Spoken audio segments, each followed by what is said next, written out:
Help capture the history of our markets by contributing to the John Lothian News GoFundMe campaign to support the Markets Wiki Education history-focused video series and more.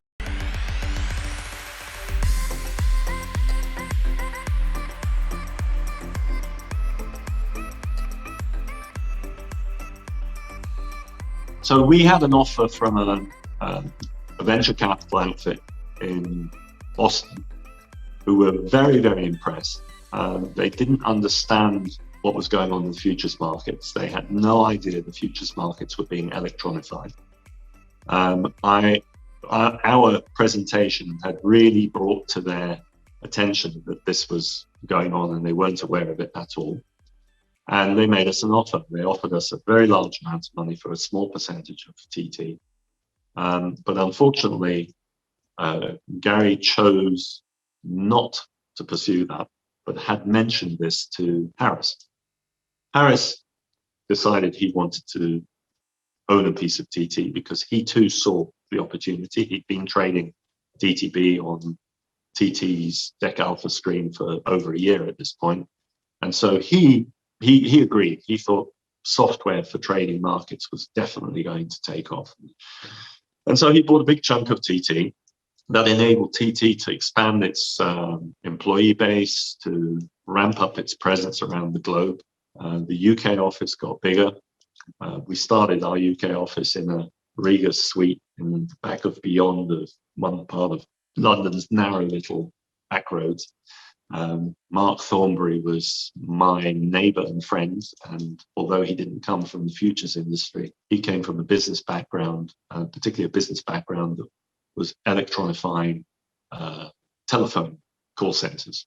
So he understood the concept of our technology, but he didn't know the markets. And I figured that having a guy who understood technology, teaching him markets would be easier than trying to teach somebody how to run a business and how to deal with technologists. And he was extremely good at that. We became big players in the London market as a result of Mark Thornbury's running our business out there. In the US, we expanded rapidly. But in 2001, I decided that TT had really lost its direction. We were trying to build too many equity interfaces. We hadn't decided on a strategy on equity markets at that point. We had attempted to and failed to build an interface to BrokerTech and eSpeed. We had succeeded with ICE.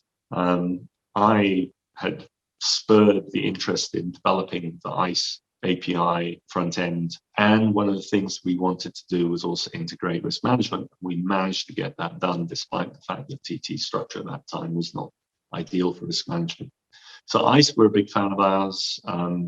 We were getting places with other participants. We were being asked to connect to cash bond markets, but we didn't do it.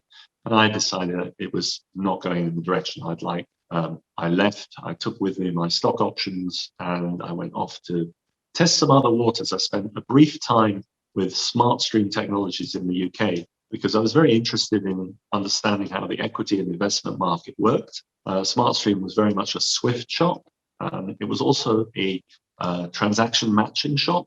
And I learned a lot about data manipulation, data error output, and exception management processes in a very short period of time. But unfortunately, I went from Gary Kemp's mercurial style to somebody else whose mercurial style was even more radical than Gary's. That particular shop had a revolving door for just about every category of staff member, but great technology. And on September 11th, I'd had enough. I saw what happened in New York. I wasn't happy at working there, and I went in to see this guy, and he was an unpleasant person to deal with. I walked into his office. I was as miserable as hell working in this particular environment. I was reporting to the CEO, running marketing, but being second guessed on everything.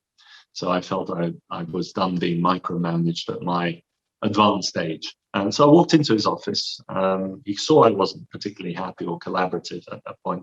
And he said, "Have you had enough, Alex?" I said, "I have." He said, "So what shall it be? Shall I fire you or do you want to leave?" I said, "I don't care. I don't give a damn." or words to that effect. And he said, all right, then I'm going to fire you. I said, great. So I was summarily fired. I quite enjoyed the feeling of relief. I took my cell phone and I said, I'll turn the cell phone in a couple of days when I've got a new one, and I'm out of here. And packed up my desk and left. Shortly afterwards, and the reason I felt this relieved was I'd just seen 9/11 a few days or a week or two before, and for me, having an unhappy job was the first time I'd been truly unhappy in the job. It just wasn't worth it, and I decided I'd rather be unemployed than be unhappy in the job. And so, with great relief, I left. And then I, of course, had to figure out what to do next. And I called a few people. And I was given two choices. One was running electronic trading for ED&F Man, but that was based in the UK, predominantly based in the UK, or potentially running a business idea that I'd put in front of Chris Hamer and Ralph Goldenberg of building a trading platform. So with the help of a nice team in Chicago, I took the job and built the team at Goldenberg Hamer in Chicago. I was still resident in the UK at the time, but I spent a lot of time in Chicago, helping the guys build the system, muting across the pond on a regular basis. I wish they'd had more internet, and I would have racked up less miles in those days. But we successfully built the first multi-market bond and futures trading platform. The brief was to connect trading screens to eSpeed, BrokerTech, CBOT, CME, and by the way, at the same time, Life and PAT systems. And so we did all of this. And while we were doing this and building gateways to all of these marketplaces, I came upon the idea that we were going to have all this transaction data and market data flowing through these gateways. Why don't we capture the transaction data and the market data and build a risk management platform? So not only did we build a trading platform that was closely tied to our back office systems, which included developing an MQ drop copy system to DTCC, which was unheard of at the time. This is between 2002 and 2003. We also had a direct interface into our back office system, Rolf Known, where we got the start of Bay data from the back office, populated the system with the relevant accounts, and we were able to see every trader's accounts and every trader group in real time or near real time in a web browser. We could monitor their positions on cash bonds against bond futures on a net basis, and we could monitor P&L continuously. And so for the first time ever, Goldenberg Hamer were able to send traders home when they were big up, instead of sending them home after they'd managed to lose it all because their egos had allowed them to get carried away with the rest of the day. So this real-time risk management system stayed in business for 7 years after we deployed it, or longer, I think. But it was a browser-based front end. It was viewable from any location within the organization. And it was constantly balanced with the back office systems. And it was fun building it. I was invited by Phil Docker after multiple interviews in a pub, which I should have seen as a danger sign, to join EasyScreen as somehow a guy selling bespoke solutions of EasyScreen. And literally I'd signed up and I joined, and then suddenly I became Chief Operating Officer, because he now had a body to replace the guy that was Chief Operating Officer that he just summarily had fired. So I joined a company that really was very, very toxic. Nice product, very well developed product, good team of developers, but it was never going to go anywhere. The head of sales and Phil Docker and the chief financial officer were basically, shall we say, not very serious about the whole thing. So I worked with them for a while, and we started to see that the money was going to run out. And the investors had no more interest or appetite for putting any money in. So soon we were going to have to lay everybody off. But we managed to sell at least the idea of EasyScreen to Refco. So Refco decided to buy the company in 2005, when my kids from my second marriage were quite young. And once that deal had happened, I contacted Refco and I said, it's very simple. It's either me or Docker, because this particular business has not been run very well. And I think if you want to be serious about it, you've got to have somebody seriously running it. And they chose Docker, and I'm fine with that. So I quit. I became a Mr. Mom for a year, which was actually very, very nice. It was a good year to be a stay-at-home father.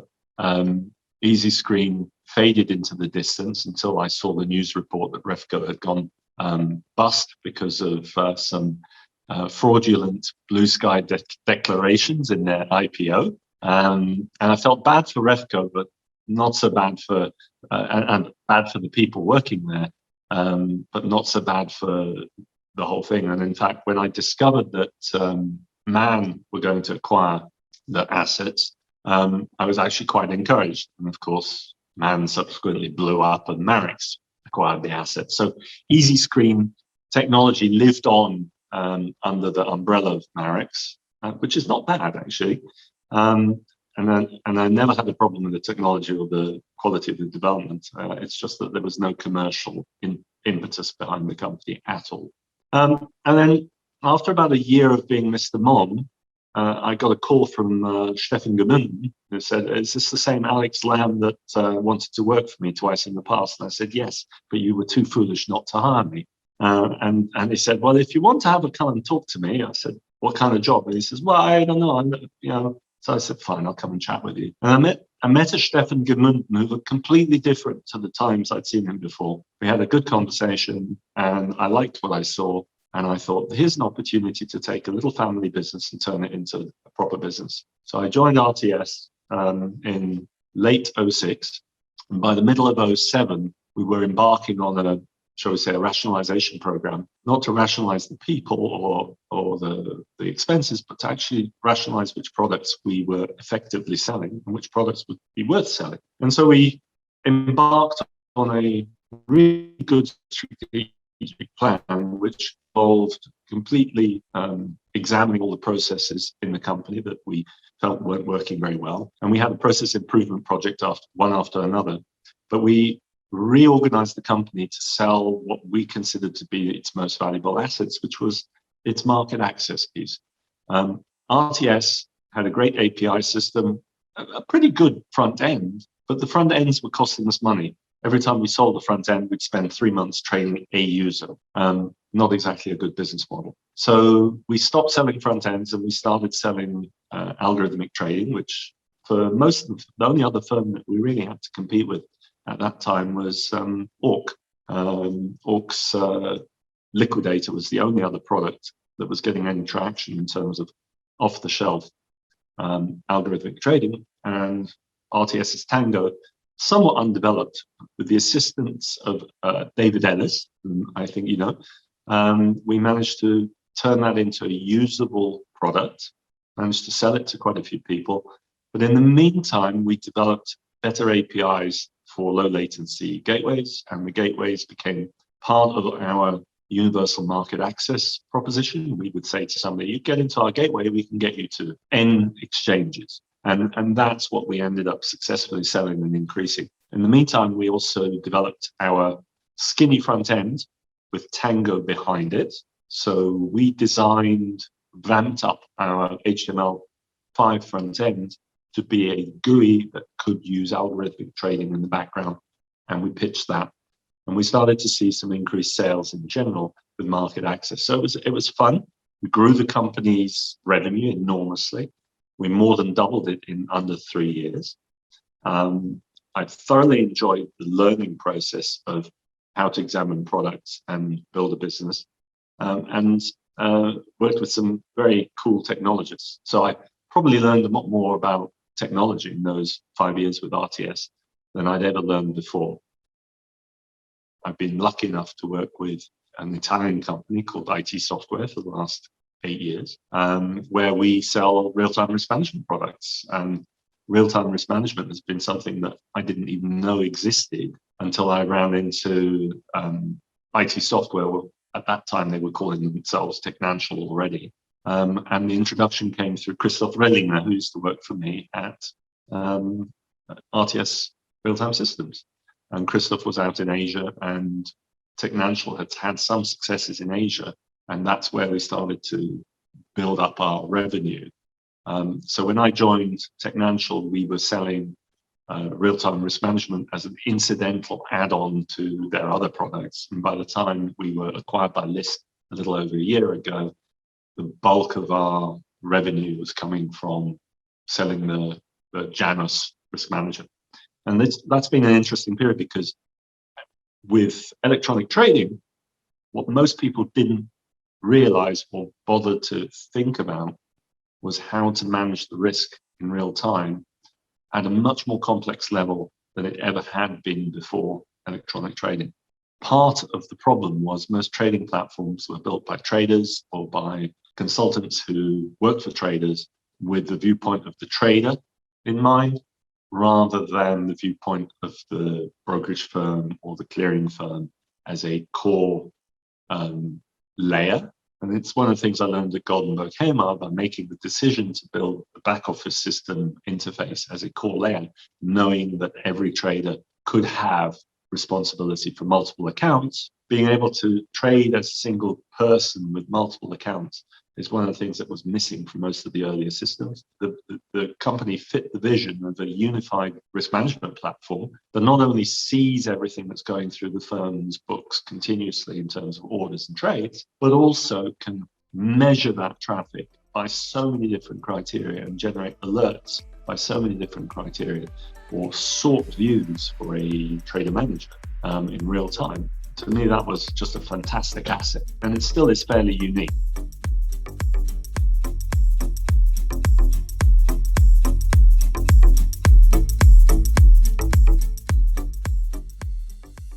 John Lothian News would like to thank those individuals who have contributed to our Markets Wiki Education GoFundMe campaign. Their financial assistance allows us to produce and distribute videos like this for our Open Outcry Traders History Project or the Path to Electronic Trading video series. Join them in supporting John Lothian News, capturing the history of our industry.